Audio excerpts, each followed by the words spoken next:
Hello, I'm Mayor Watt. That's my site.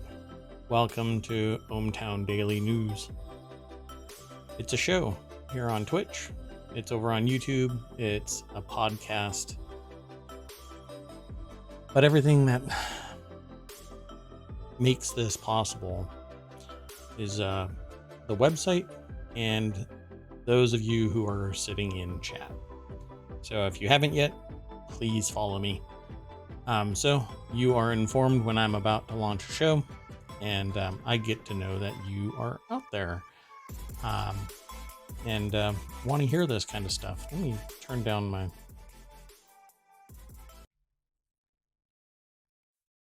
just going to mute that. So it's April 1st. It's supposed to be April Fool's Day.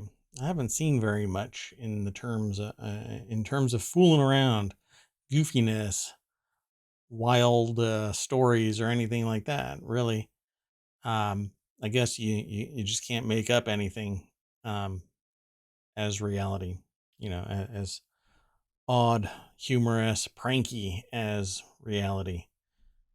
And so I've gone through the news today. There's a few things going on. But let's just get into it. I could tell a story, I could talk about a day, but let's just get into the news. The very first article is in Four Wheel Tech. Yep, it's a channel, a show that I want to bring to Twitch about automotive technology. And this is Toyota preps a wild all-wheel drive GR Corolla for sale this year. Kind of thought that was interesting.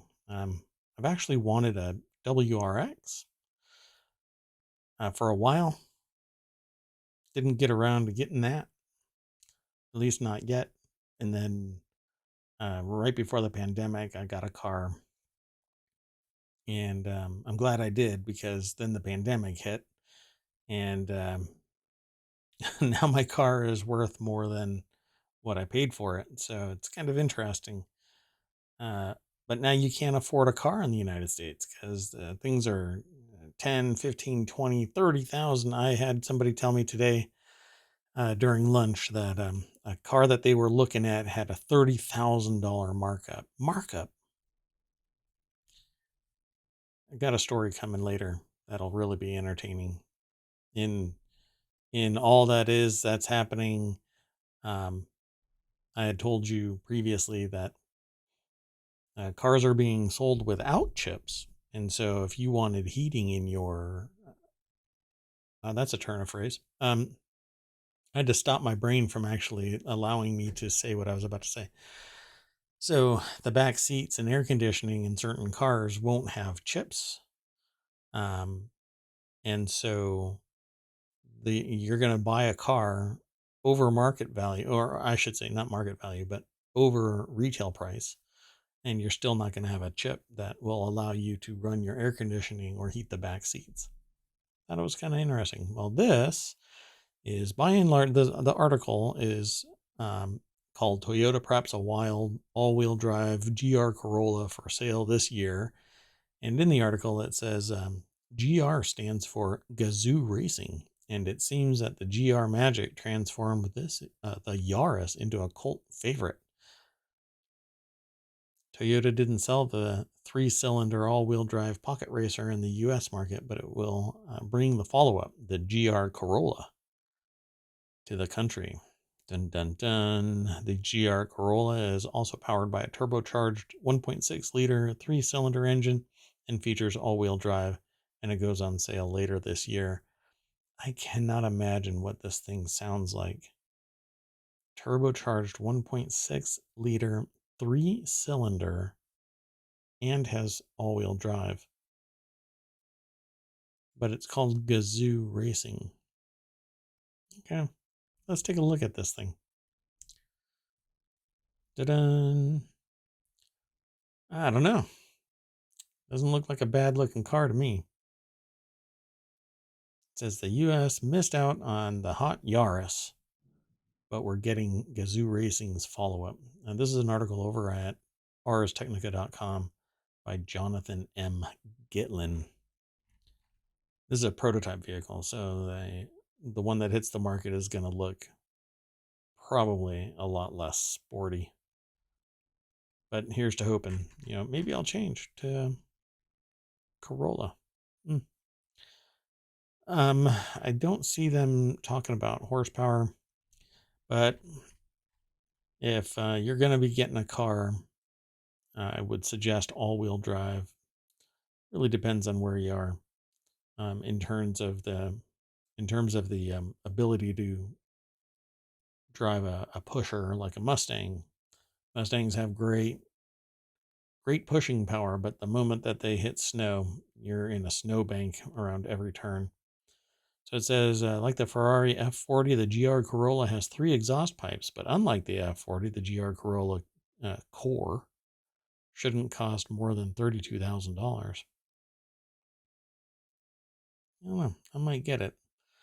What's interesting about turbos is when they fail, the turbo costs an arm and a leg, $2,000, I'd say. But it's only like $15 to replace it.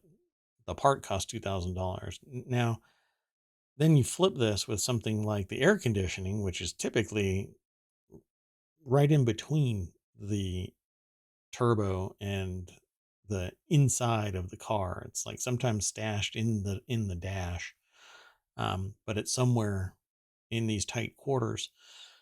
So the cost flips so that it's like $2,000 worth of labor, but $15 in parts. I really wish that cars were easier to, well, if dismantle is take them apart, is mantle putting them together. Anyway, good looking car. I wonder what it feels like to be in the car and its handling, if it's going to feel like it's twisting. Like a lot of cars to me, when you go around a turn or uneven road while you're turning, or at high speed, it feels like the body is twisting. But it says with loaded GR Corolla circuit editions getting close to $40,000, like the Honda Civic Type R and the Volkswagen Golf R. Yeah, could be a fun ride. I don't see horsepower on here. Where is it? Oh, there it is. Look at that. The GR Yaris and GR Corolla share the same turbocharged 1.6 liter 3-cylinder engine known as the G16E GTS. And it's going to have slightly more power, 300 horsepower. Yeah. I'll dig that. And at that low weight of a car, which the Corolla is, this thing is going to zoom pretty nice. Okay, I'm going to scroll up and then I'm going to go on to the next article. So we'll be keeping an eye out for that car. Hopefully it won't be $60,000 by the time it hits the market. Come on, prices drop.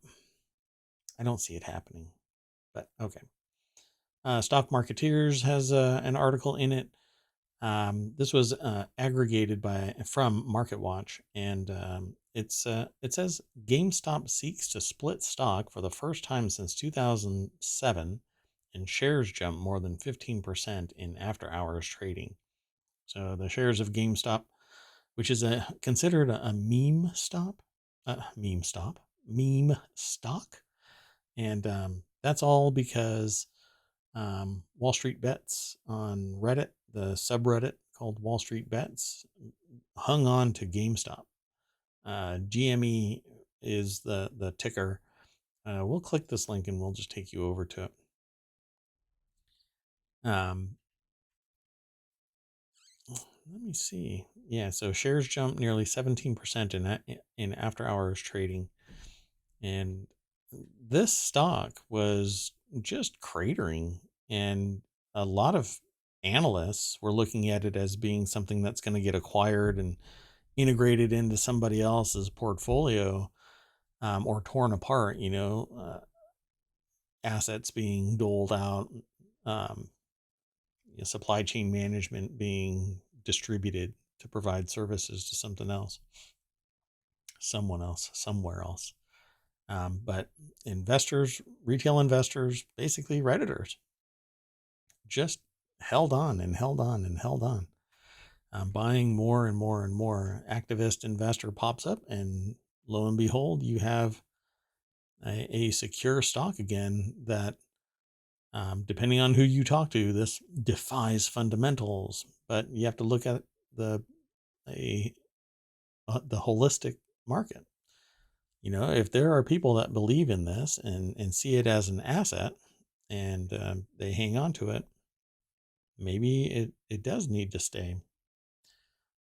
The way that I see it is, when you have a business and you're providing a service, as long as you're making ends meet, then it's a successful business. I mean, it might turn some people into thinking that it's a lifestyle business where it's just making a certain number of people wealthy enough, or returning their investment enough that it sustains them.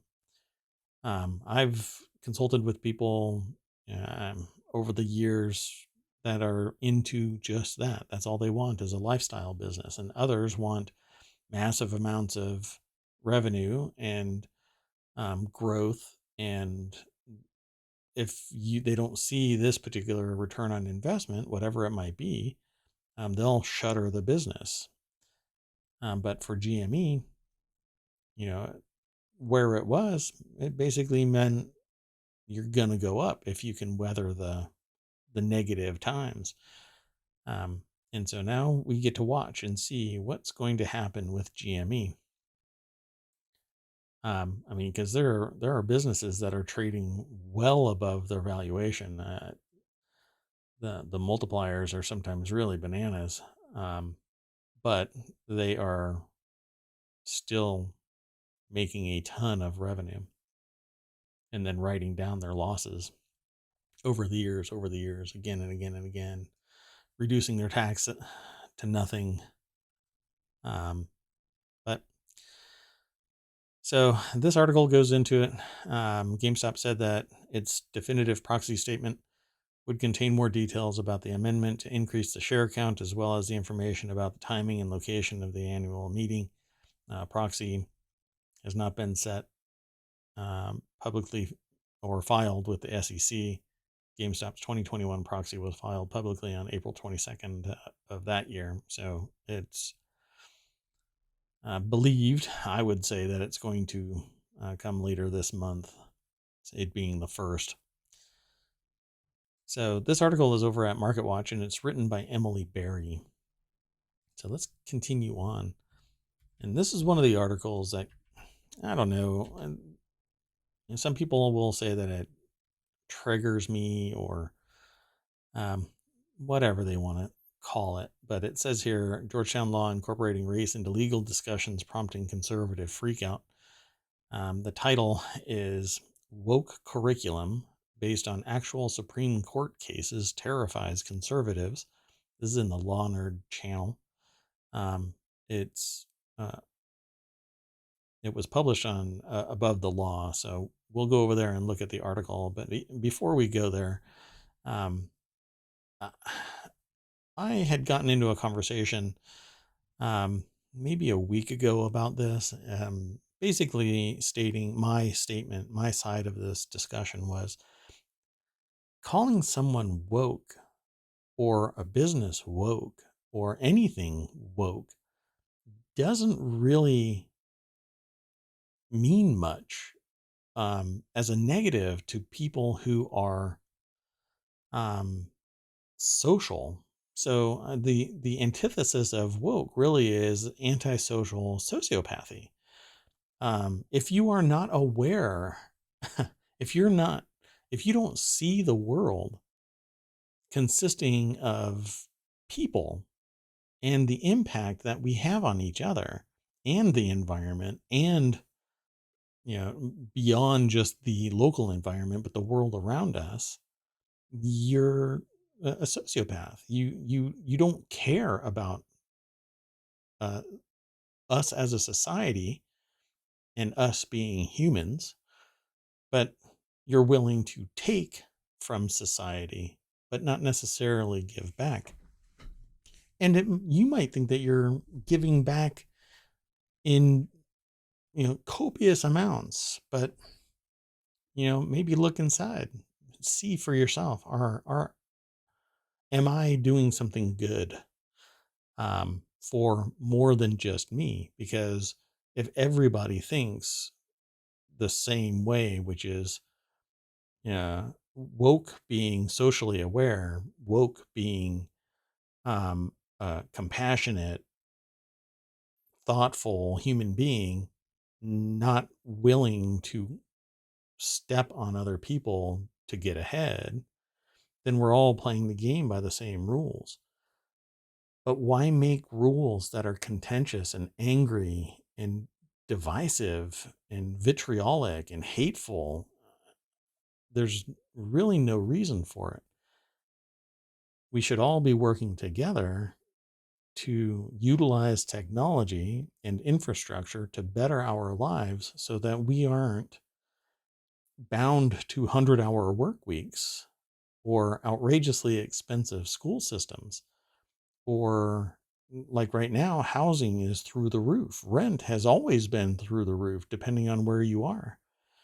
But not everybody has the opportunity, and being woke about our history, woke, knowing our history, knowing that it's humans that were impacted, knowing that our future was dependent on historical, antisocial, sociopathic behaviors, just should be driving home the point that having a woke curriculum is nothing more than an education. You're aware. It just doesn't make any sense to me why people believe that woke is a negative. But there was a research study that said people that are woke have more mental issues where they have to go and seek professional help. And again, one side, whatever you want to call it, I would refer to it as extremists believe this, but non-extremists don't buy into it, that because you are depressed, because you are witnessing such turmoil, that's a mental disorder for the person who's depressed. And because this person happens to be liberal, suddenly it's liberals have more mental disorders and have to seek professional help. When, to me, that's, again, you are aware that you have certain needs that need to be addressed, and not just me, me, me, me, me. I don't care about anybody else. Screw you. I get mine. Again, that attitude is antisocial. That attitude is sociopathic. Screw you. I got mine. Whereas a thoughtful, caring, compassionate, sympathetic, understanding human being is what we should all be. And there are times when you have to turn it all off. But standard of living times, no. You know, there isn't a single moment in my life where I've wanted to go and burn books because of the content in them. Yet we have perhaps thousands of people that want to do exactly that and cheer it on. Wildly strange timeline we are on in the metaverse. Let's click this link. So again, it's Above the Law. It's written by Joe Patrice. And it says, if you're not scared yet, then go check out this new article about Georgetown law, and you will be. Well, still not scared, but at least you'll have a good laugh. And the writing that I see in some articles today have been entertaining, and not just informative, but entertaining. So the Washington Free Beacon's latest legal education story is titled Scary for the Legal Profession. Georgetown Upends Traditional Law School Lessons in new woke curriculum. And it continues with, it certainly jams all the usual right wing freak out buzzwords in there. Yeah, I mean, I just got bingo. Um, so, not sure what that opening sentence could be summed up better than that. Tell me you didn't go to law school without telling me you didn't go to law school. Like most law students from this millennium, I'm sure British law, I'm not sure British law ever came up in any law course except for Harvey Dudley and Stevens. And I suspect that only made it in because my professor enjoyed watching us talk about cannibalism for an hour. Yeah, law school tends to have these interesting little tidbits thrown in there, like the carbolic smoke ball. Um, Entertaining, teaches a moment like what it is, like why this persisted, why it exists, why it's sustained in history as a pivot point in law. But pretty wild. So, like I've said in previous episodes, I don't read the entire article before the stream. And I scan it while we're on the stream because what I want you to do is go over and read this article over at Above the Law. But it says here we need to stop with all this colonialism talk and get back to the British is a hard sell under any circumstances. But for the uniquely American property experience dictated by Supreme Court cases like Johnson v. McIntosh, I think that's a typo. I think it's McIntosh and Dred Scott. It's a hell of an ask that professors kindly avoid discussing indigenous peoples or slavery. Part of the whole British common law that the author doesn't really understand is that all these decisions are built upon the past, making these issues kind of a big deal. Yes, those who forget the past will repeat it in the future. You will end up doing the same stupid mistakes that we are going down now. Just like inflation in the 21st century is basically everything old is new again. We've had recession, we've had inflation in the 70s, we've had it 100 years ago. It's insane that we don't learn our lessons. But where are these more manipulative things taking place that are causing us to have repeated instances of recession, repeated instances of inflation, repeated instances where we're paying for more and getting less, which is shrinkflation, which isn't really a thing apparently. I mean, everybody calls it shrinkflation, where you pay more for less, but it hardly ever really gets talked about. We talk about inflation or recession or depression, um, but in law school, y'all talk about this kind of stuff in law school, the entire history, um, and you don't go, oh, well, let's leave race out of this. Well, because it's not true. And oddly enough, the thing that now is, well, I'll just leave that out. I got to continue on. Otherwise, I'm going to be here until 11 o'clock introducing you to some news. So just to make sure, I want you to go over and read this article and then follow the link over to the freebeacon.com site so that you can actually read that material there.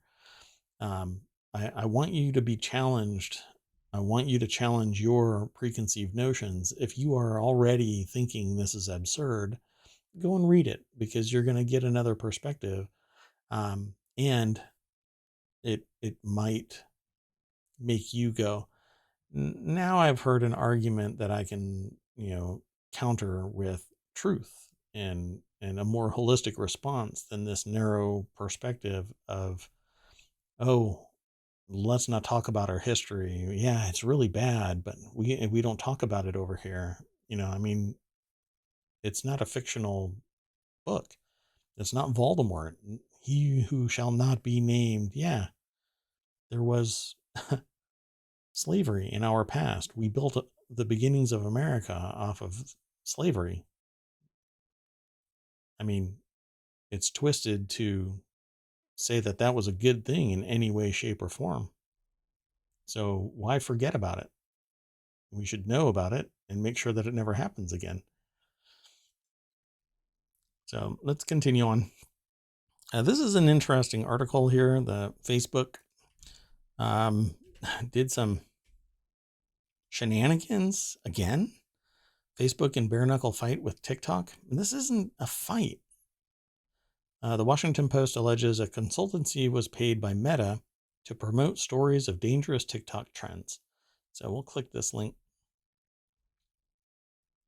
And just so you know, this article was aggregated into the Word and Tech, but it comes from BBC, and they have a tech section. So Facebook in bare knuckle fight with TikTok. And let's see, I'm going to try and find who it was written by. Maybe it's at the bottom here. So the chief executive of a political consulting firm has responded to a report alleging Meta paid his company to quote unquote undermine TikTok. And it says internal mails apparently seen by the Washington Post allegedly suggested Targeted Victory's campaign aimed to show TikTok as a danger to American children. Zach Moffat tweeted that the posts reported mischaracterized their work and key points are simply false. The BBC approached Meta for comment, and the spokesperson said, "We believe all platforms, including TikTok, should face a level of scrutiny consistent with their growing success." All right. So the bare knuckle campaign allegedly included placing opinion pieces and letters to the editor and U.S. regional news outlets, promoting dubious stories about alleged TikTok trends that actually originated on Facebook, the Post journalist wrote. So my understanding of this was that there were articles about, punch your teacher for TikTok. And so supposedly, people were doing that and other things that basically harmed kids. And then stories were written about those things, if they even took place or not. I have no confirmation of it, one way or the other, if those TikTok challenges actually took place. So, and here they talk about the challenges. So here's a little section.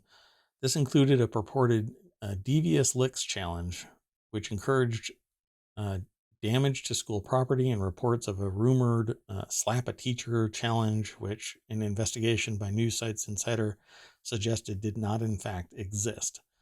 And I typically hear about these things, and maybe you do as well, but I never heard of a teacher getting slapped or punched or assaulted by a student based on a TikTok challenge. I did watch a video of a teacher that bounced a kid's, a young kid, like maybe 12, head off of a wall because he was frustrated with the kid.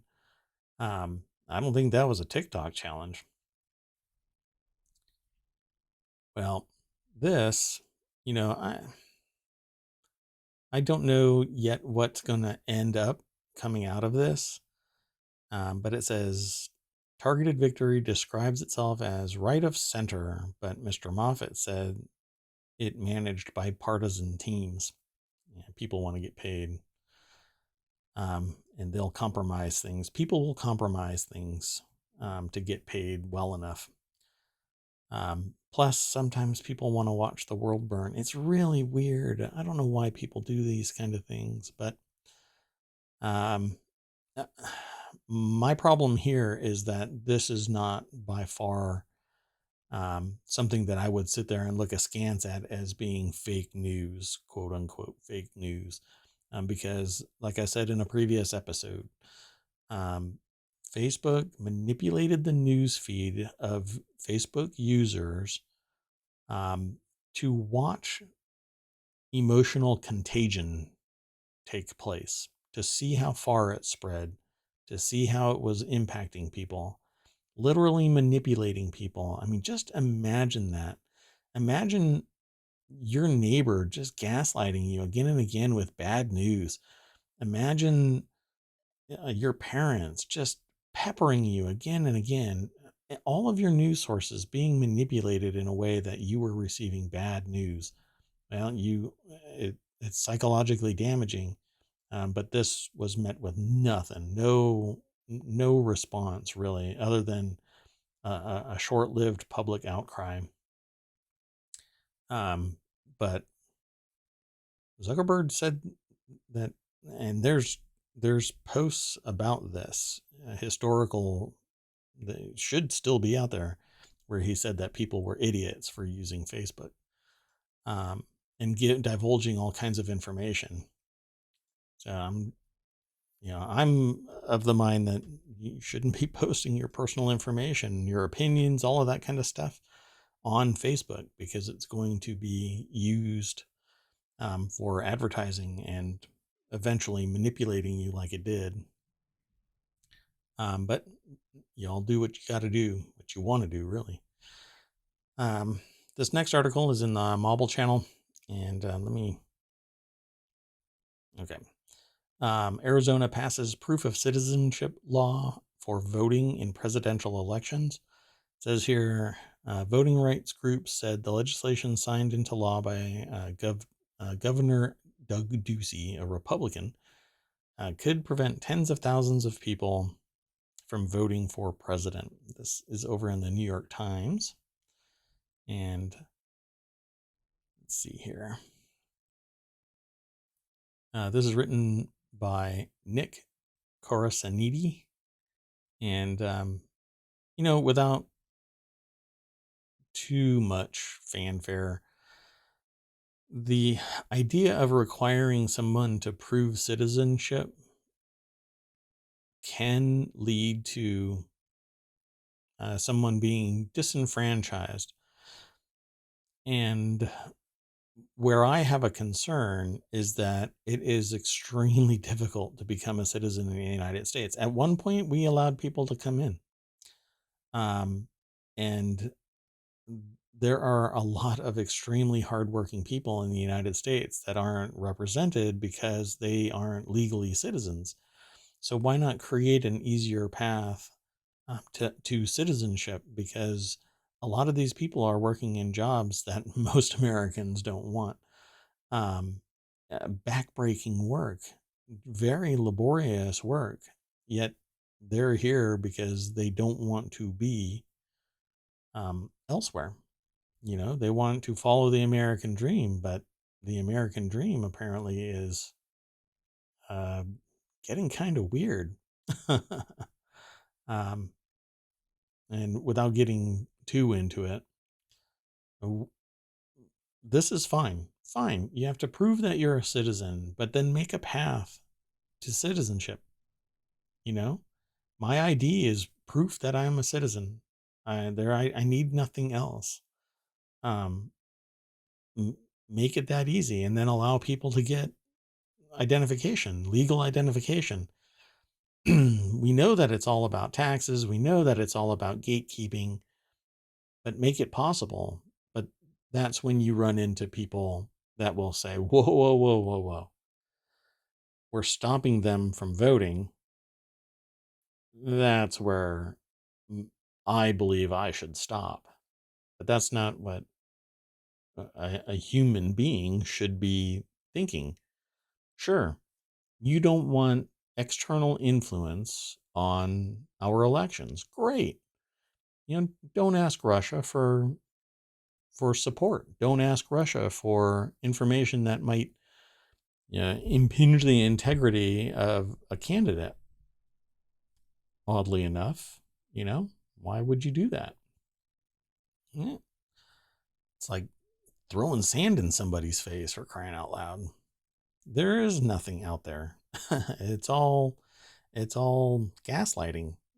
Every accusation is basically admitting to the crime themselves. It's just sickening. Put up the barriers, but then don't provide a solution.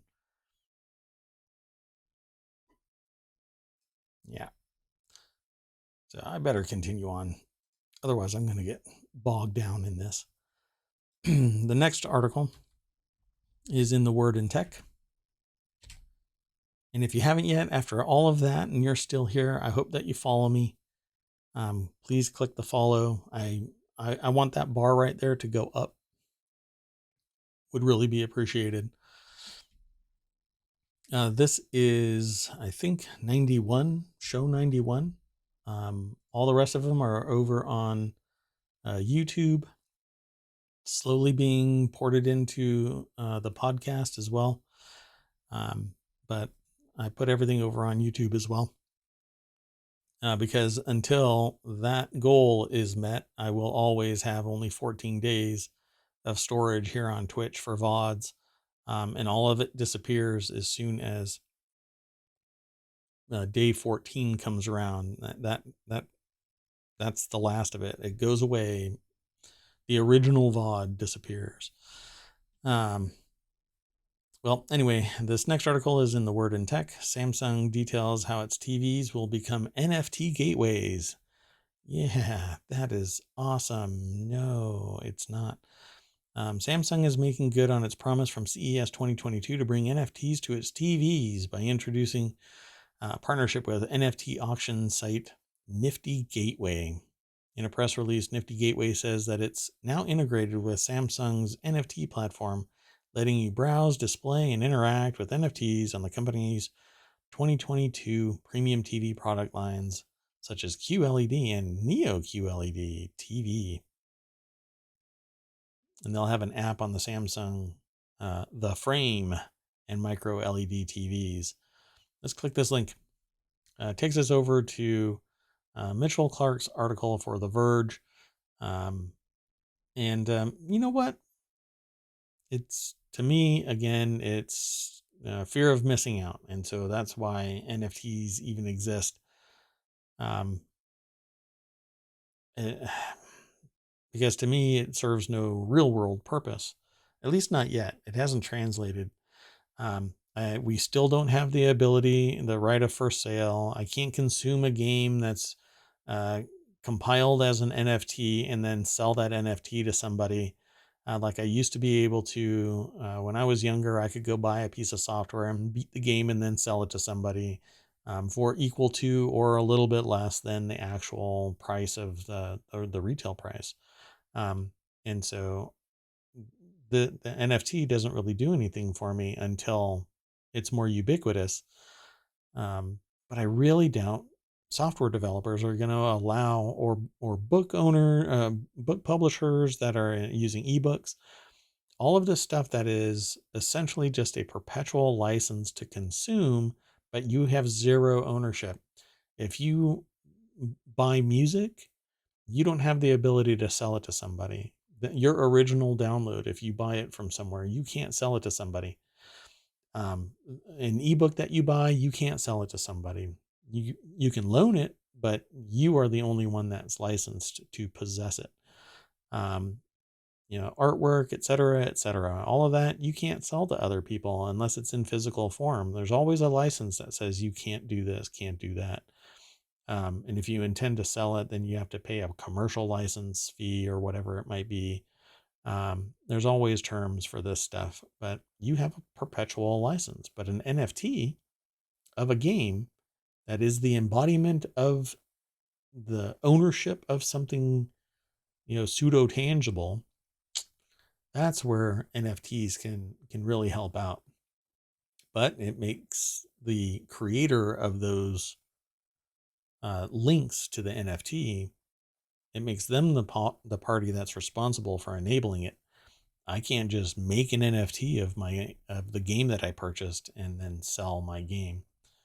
I'd end up in a courtroom pretty darn quick. So in this case, they're going to be adding NFTs to a TV. I don't know how many of you attach your TV to the internet, but I do not. My TVs never touch the internet. They're all smart TVs, but they are not directly attaching. I don't even let them attach on a subnet. They never touch the internet. So it says, in an announcement stream, Samsung reiterated that its TVs will, quote unquote, optimize the settings for a faithful rendering of the artist's intention when you display an NFT. The author says that's good to hear. I'd be crushed if my Samsung TV displayed this NFT created by one of the artists featured in the NFT Gateways press release with anything but pixel perfect accuracy. And for those of you who aren't watching the stream, it's basically um, it's a black wall with a yellow smiley face facing the opposite direction. So a giant yellow dot. The original listing price, by the way, was $299, and it's on sale at that auction site for $1.25 million. Yeah. These are pixels, by the way. This isn't some uh, unprintable mass quantities or whatever. I could take a screenshot of this and have it on my wallpaper in an instant. That's kind of why I think that NFTs are largely nothing. If I can see it on a screen, then doggone it. The only thing that keeps me from printing it out and putting it on my wall are my ethics. Let's continue on to the next article. So this next article is Valtherian Arc, Hero School Story 2, released for Steam Early Access. So this is an RPG simulation hybrid, gets an early release and new platforms. So this is an interesting game, by the way. So this is an article over on rpgsite.net. It's written by Adam Vitale, and I might be pronouncing that name still wrong. It might be Vital. Let me know, Adam, and I will start pronouncing your name correctly. So I've actually seen this already, and it just happened to fall into the stream. So I figured, hey, I'd let you all know about this game. So this is an interesting game because it's an RPG-like game. It has RPG elements where you walk around or run around with a party and you upgrade them and you do certain tasks. But when you get into combat, it is turn-based, somewhat. Well, I can't really describe it. There's so many games rolling around in my head. It's hard for me to compare it to something else. But the combat is an isometric view with you on one side and your attackers on the other side. And so you can choose who you attack, kind of like a mobile game, and not really like an RPG first-person shooter 3D game where you're walking your character around in real time and attacking. It's not like that. You choose what you're going to do, and then it moves, and then they move, and then you move, that kind of thing. Whatever the order is, I don't know really how they choose what the order is. But anyway, it's early access over on Steam, Hero School Story 2. And from what I saw, it seems like it's a fine game. I haven't played it, though. So let's continue on. The next article is in the Tabletop Nights channel. This is about board games. And I wanted to draw attention to this because it says RPGs of 2022, every RPG and their release dates. So let's go over to rpgsite.net. This is an article again by Adam Vitale. And they go down a list of RPGs. It says, now we know defining what exactly is an RPG can be a little tricky. While some of the games below may not best be labeled as RPG, we wanted to include games that have evident role-playing elements, and we allow for a little bit of wiggle room. So they go into great detail with the list here. Demon Gaze Extra, Alder Forge, Monster Hunter Rise. Mary Skelter 2, etc., etc. That's just some from January. I'm not even sure if all of them were actually released. Arceus was released, for instance, but they go February, then March, and the list seems to get longer. And then all of a sudden, April only has a few, May has a few. You can go over to the site, and they have links within the list, and I think that you'll enjoy it. So be sure to go over to rpgsite.net, and it's every RPG and their release dates are listed. Let me continue. Wow, I've got a lot of articles, so let's get going. In the mobile channel, a House passes bill to limit cost of insulin to $35 a month. There have been struggles about this. The bill stands to benefit millions of Americans with diabetes, but to become law, it will need to attract at least 10 Republican votes in the Senate. And for whatever it's worth, I think that there's way too much power concentrated in Senate. I mean, they literally control the results of anything that would either hinder or help in any given state, simply because of an unenumerated ideological bent instead of rational human thinking. It tends to lean into the sociopathic behavior of screw you. I got mine, so screw you.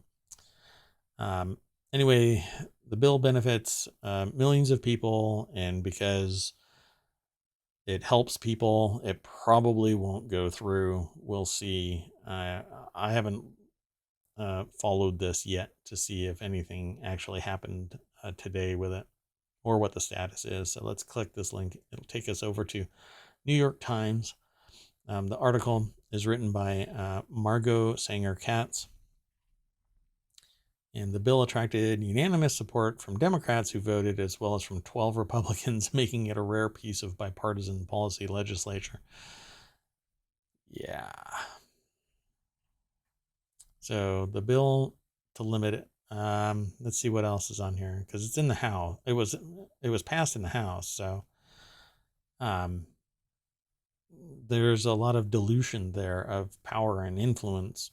But when you get to the Senate, that's when things get really wonky. Let's see. To become law, the bill will need to attract at least 10 Republican votes in the Senate to overcome a filibuster. Some lawmakers involved in the effort have expressed optimism that such a coalition might be possible. Yeah, you're going to have to overpower sociopathy. I mean, why not help a large portion of Americans when all it takes is this drug capped at a certain level, because that's how much it costs to produce, with still having juice at the end of the day, instead of raising it to the point where somebody is calculating, oh, well, only 10% of the population that needs it will die. I mean, how sick and twisted do you have to be to jack the price up to the point where it's no longer affordable, but fundamental to a large swath of people? Anyway, let's continue on to the next article. I want this news to be happy-go-lucky and positive, and everybody totally into it. And sometimes it is entertaining and fun. The next article is over in the Aerith channel. Rock out when Rhythm RPG Infinite Guitars comes to PC later in 2022. So the publisher Humble Games, alongside developer Nico, have announced Rhythm RPG Infinite Guitars for PC via Steam. So their announcement is right there. Fight mechs with metal-crushing rock in Infinite Guitars, a genre-melting rhythm RPG featuring vibrant anime-inspired art and a blazing original soundtrack. Battle against war machines with electrifying guitar solos and save the planet. It'll take us over to rpgfan.com, an article written by Tom Cox. There is a video that introduces infinite guitars, but I want you to go over to rpgfan.com and check it out. And I hope you dig it. And then go over and put it on your favorites list over on Steam so that you can be notified when it gets released. The next article is also in Aerith, and it's Monster Taming RPG Creature Keeper coming to PC in 2023. This one's a little longer out. It says publisher Graffiti Games alongside developer Fervir, Fervir Games, Fervir Games, has announced the Creature Keeper will release on PC via Steam in 2023. During the recent Mix 10th annual anniversary showcase, a new gameplay trailer was also revealed, which you can see below. I try and keep the trailers out of the actual discussion board, but it is what it is. It says, following the top-downs action adventure RPG successful Kickstarter campaign, it has been revealed that let's see, Creature Keeper. Hold on a second. Let me scroll down, as there's a video. We'll be releasing sometime next year. 50 unique creatures, a polished combat system, variety of weapons, pocket garden, cooking system, the bestiary. Basically, you're going to go capture some critters. So hopefully it's a nice, chill game, but has a neat story. But I don't know much about it other than that. Interesting artwork. The next article is Russia is demanding payment for natural... Oops. Sorry, 1 second.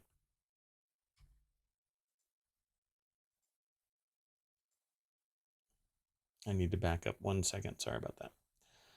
So the next article is in the Hatch Ideas channel. It's because it's about business, but it's involving Russia. So it says here, Russia is demanding payment for natural gas in rubles, and it could push Germany, Europe's largest economy, into an economic crisis. Germany has activated an emergency plan to cope with disruptions to its natural gas supply. Europe's largest economy is heavily reliant on Russia for natural gas, and Germans have to ration natural gas if supplies fall short.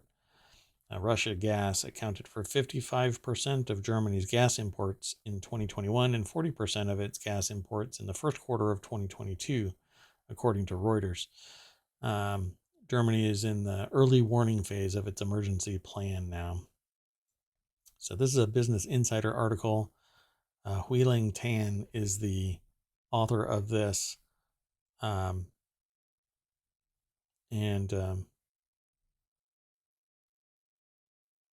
Here's President Vladimir Putin saying, "You put something in this?"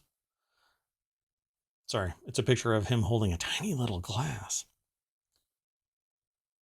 And he's just asking somebody, "You spit in this?" Let's see, what else is in here?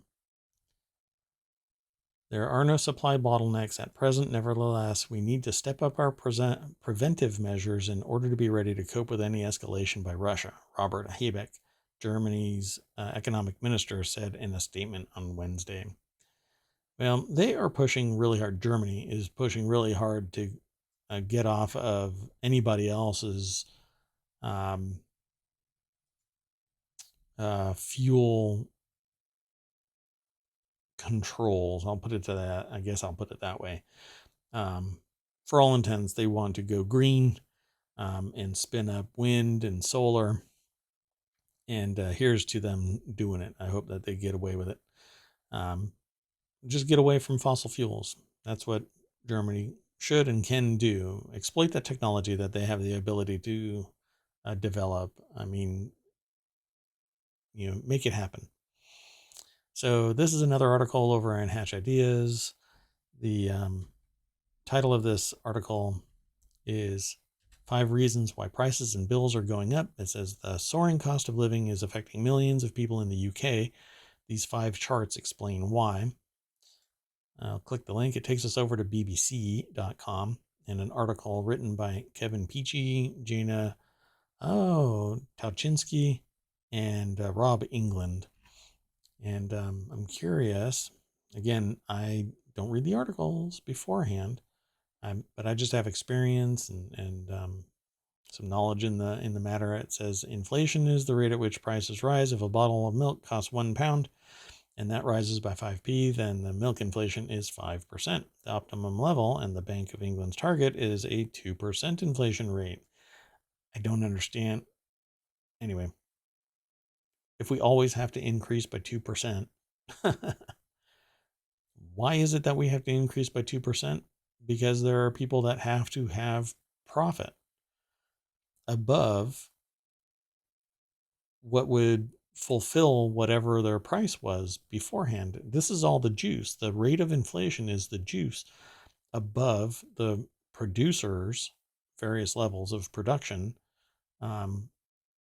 costs to pay for the product and have some so that they can buy products. 2%. So we're always increasing 2%, 2%, 2%. So energy price rises to affect millions. So why are energy prices increasing? Is it only because of what's going on between Russia and Ukraine? I can see where if it's natural gas, it can be a big deal. Same thing with food. Because of the way that countries have allowed themselves to strategically be impacted by a country invading another country without rhyme or reason. I suppose, this is part of it, but every country should be able to produce the foods they need for themselves, at least at the minimum, that way they don't have to worry about something like an invader. Fuel costs are rising. So why are fuel costs rising? Unleaded cost in 2021, 50 pounds. And now it's, let's see. Yeah, it's gone up 16 pounds in 1 year. Wow, that's just wild. Mortgage repayments rising. So why is that? I mean, we've been dealing with this for 2 years and suddenly it's coming up. I mean, the shock should have been felt sooner, but this just seems reactive, but a year too late. Workers on more than 34,000 pounds a year to pay more national insurance. Yeah, that's a process that's just a part of the economics within the UK. So, and not just the UK, but there's always increases. If you make more, then you pay more taxes. That's just how it works. At some point, though, you're filthy rich and you have the ability to exfiltrate your wealth so that it can't be impacted by taxation, and to the point where you can say that you've done this or that to reduce your taxable income. It's a lot harder for somebody with a constrained amount of money to do these shenanigans, but when you're really wealthy, a lot of wealth gets lost in the shuffle. Let me continue on. The next article is in Band to Bezel. This is about a watch. Hublot, I think that's how it's pronounced, unveils a brand new watch. Meet the Square Bang. I just like showing you the artistry that takes place in these watches. I've never owned this watch. This is the first time I've even seen it. Maybe it's Hublot. I don't know. It's like the Big Bang, only squarer. And this is looks like a skeleton watch. It's square. It's chunky. It's kind of like a Timex, but obviously the artistry here is a lot greater. I mean, it's amazing looking, but it's very chunky. It looks like it probably could survive a nuke. Um, and it comes in various colors, well, metallic colors, gold, black, stainless steel. Let's see here. Sorry, I'm scrolling back and forth. Let's see. It's water resistant to 100 meters. Um, has a skeleton case back so you can see all the gear work and the winding. It's pretty. I like it. It's called Square Bang because it's a square watch. It looks like it's a limited edition, 250. Yeah, the Square Bang All Black will be limited to 250 pieces. I don't know about the others.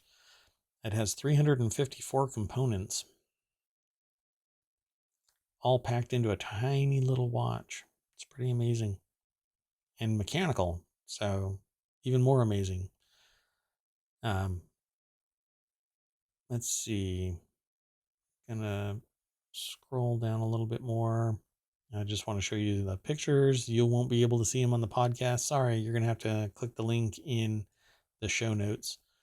But let's get to the pricing here. How much is this watch going to cost? The all black is $26,200. The titanium ceramic is $24,000. And the king gold is $43,000. And it's immediately available. So all of you race out to get that.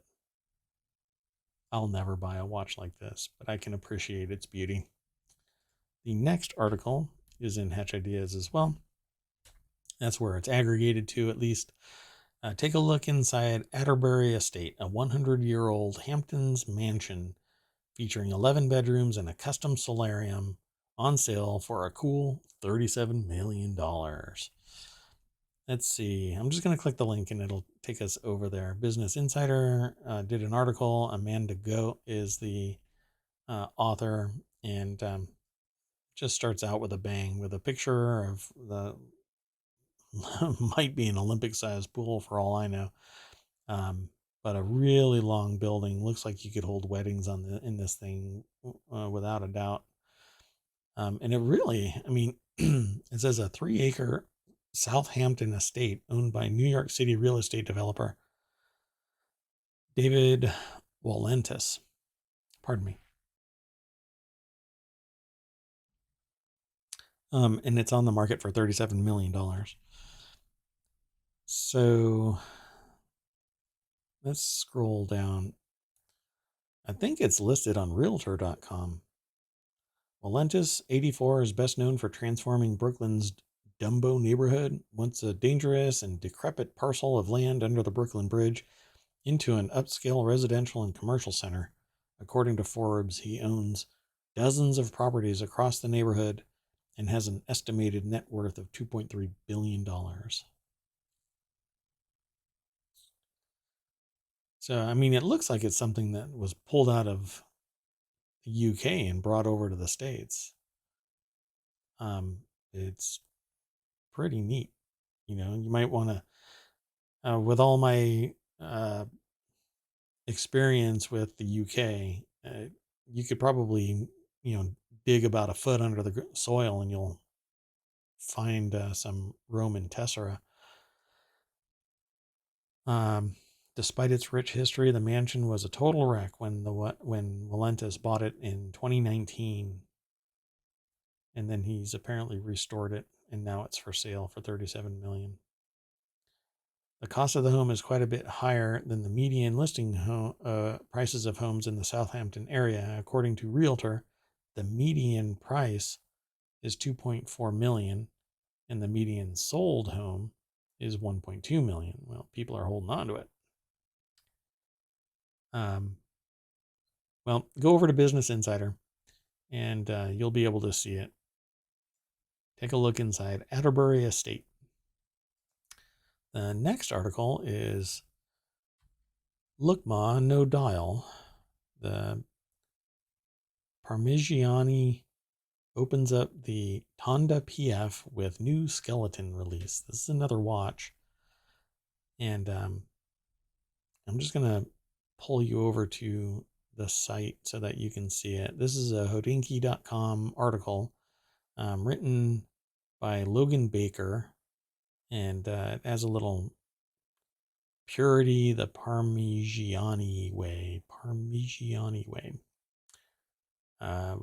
It's part of Watches and Wonders, I suppose. That's where it's probably going to get highlighted here in 2022. But this skeleton watch is amazing. I love this artistry. You get to see all of the works inside it immediately under the glass instead of only on the case back, and you have to take off your watch just to appreciate the gearworks. But the whole mechanism is up for show. So it doesn't have numbers. It doesn't have a date window, which I'm not a fan of anyway. But its industrial design is spectacular, at least for me, to me. The Tonda PF skeleton is full of subtle detailing and impressive watchmaking ability that hammer home the company's leading vertical manufacturing capabilities. Yeah, it's stunning. I really dig it. But some of this, what looks like um, computer rendering, but apparently it's photography. So it's a self-winding movement equipped with a full rotor and 22 karat rose gold that's been open worked, polished, and sandblasted. And the oscillating weight notably includes a floating PF logo set in sapphire at its center. Yeah, that's pretty neat. Very pretty watch. Again, I will never own a watch like this, but a 22 karat gold version, I guess, exists. So if you're watching the video, you get to see the pictures. But so the stainless steel is $65,000, and the 18 karat rose gold is $97,400. So it says a 22 karat rose gold open worked oscillating weight. That's where the 22 karat gold came from. Pretty neat. Very pretty. And there it is again. So I got 3 more articles. The next article is first of its kind detection of reduced human carbon dioxide emissions. Let me rephrase that. First of its kind detection of reduced human carbon dioxide emissions. And for the first time, researchers have spotted short-term regional fluctuations in atmospheric carbon dioxide around the globe due to emissions from human activities. So maybe there's hope that we won't warm the earth into oblivion. This is an article over at phys.org. Jessica Mersdorf Evans, NASA's Goddard Space Flight Center. Let's see. Using a combination of NASA satellites and atmospheric modeling, the scientists performed a first of its kind detection of human CO2 emission changes. The new study uses data from NASA's Orbiting Carbon Observatory 2, or OCO2, to measure drops in CO2 emissions during the COVID-19 pandemic from space. With daily and monthly data products now available to the public, this opens new possibilities for tracking the collective effects of human activities on CO2 concentrations in near real time. Wow, that'll be interesting. But apparently, previous studies investigated the effects of lockdowns early in the pandemic and found that global CO2 levels dropped slightly in 2020. However, by combining OCO2's high-resolution data and modeling and data analysis tools from NASA's Goddard Earth Observing System, GEOS, the team was able to narrow down which monthly changes were due to human activity and which were due to natural causes at a regional scale. And this confirms previous estimates based on economic and human activity. So, as long as we all stay inside and we don't drive our cars everywhere to work, I'm pretty sure that's going to impact a lot. Particularly if corporations that are manufacturing stuff that throws a lot of carbon into the air use scrubbers and invest in that technology. You don't need massive profits. You need to be able to supply purchases, still make a living, still be filthy rich in comparison, but at the end of the day, still have a planet that you can sit out front and enjoy. At some point, I'm willing to bet that researchers are going to find out that all of the stuff that we've been throwing into the air is the leading cause of cancer. But that's just me, being hyperbolic about something. This article goes into greater detail about CO2 and its impact. So definitely go over there if you want to be aware of what is happening in terms of research into carbon dioxide emissions. The next article is the first audio on Mars. And this says that first audio recorded on Mars reveals 2 speeds of sound. This is in the Mobile channel. That's where it's aggregated to. The first audio recordings on Mars reveal a quiet planet with occasional gusts of wind where 2 different speeds of sound would have a strange delayed effect on hearing. That's fascinating. So this again is over at phys.org. It's written by Juliet Collin and Daniel Lawler. After NASA's Perseverance rover landed on Mars in February last year, its 2 microphones started recording, allowing scientists to hear what it's like on the red planet for the first time. In a study published in the Nature journal on Friday, the scientists gave their first analysis of the 5 hours of sound picked up by Perseverance's microphones. The study revealed previously unknown turbulence on Mars, said Sylvester Maurice, the study's main author and scientific co-director of the shoebox-sized SuperCam mounted on the rover's mast, which has the main microphone. The international team listened to flights by the tiny Ingenuity helicopter, a sister craft to Perseverance, and heard the rover's laser zap rocks to study their chemical composition, which made a clack clack sound. Neat. And there is a video, by the way. If you do a search on YouTube, you'll find it. NASA's Perseverance rover captures puff and other things, whir, sounds from Mars. Might want to go and check it out. But if you want to cut that angle, you can go over to phys.org and read more about it, as well as watch that video. And you can follow the link from the one in chat. The next article, and the final one for tonight, is that Ford recalls 737,000 vehicles to fix oil leaks in trailer brakes. I'm also going to let you know that Ford is suspending production of Mustangs for a week because there is a chip shortage. And I've already mentioned that several times in previous episodes.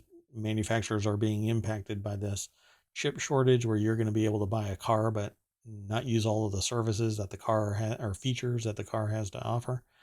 In this particular case, 737,000 vehicles are being recalled because oil leaks in trailer braking systems that won't work.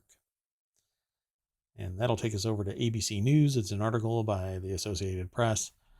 And it says here that there are 2, pause this video. There are 2 recalls covering 737 vehicles. So the oil leak recall includes the 2020 to 2022 Ford Escape SUV and 2021 to 2022 Bronco Sport SUV with 1.5 liter engines. And the housing can crack and oil can leak into engine parts, which can create a fire hazard. And then the trailer braking problems include F-150 pickups from 2021, 2022, as well as the 2022 F-250, 350, 450, and 550. What in the world is the 550?